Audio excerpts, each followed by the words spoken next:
tez qocaldın dele şair. Məndə güc hardandı vefasız, cavab verim hamıya bir-bir.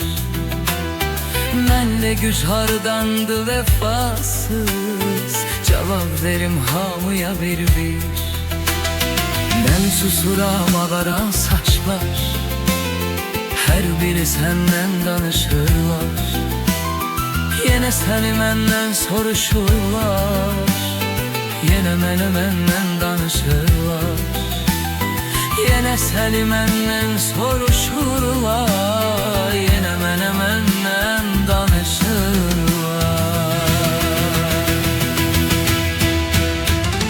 Mən indi bildim ki nəhayət, sən nə qədər qəddar adamsan. Alışlanılmazdı xəyanət, sən də xəyanətkar adamsan. Alışlanılmazdı xəyanət, sən də xəyanətkar adamsan. Sən eşqə var dövlət ilə, qürur, şan, şöhrət ilə, istərimi nifrət ilə bəyişən adamsan.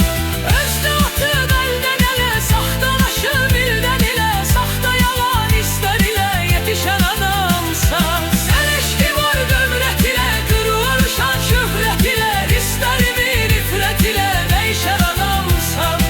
Özdə atıb əldən ələ, saxtalaşıb ildən ilə, saxta yalan istər ilə yetişən adamsan.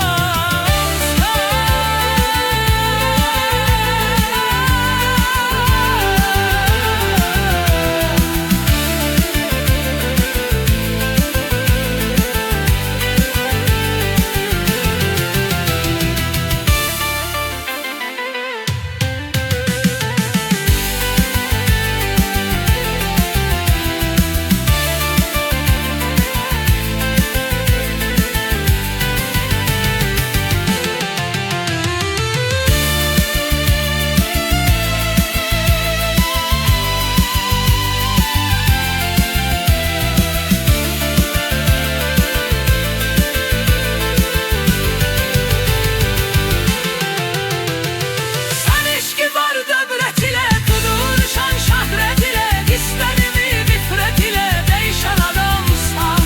Özdən atıb əldən ələ, saxtalaşıb ildən ilə, saxta yalan istər ilə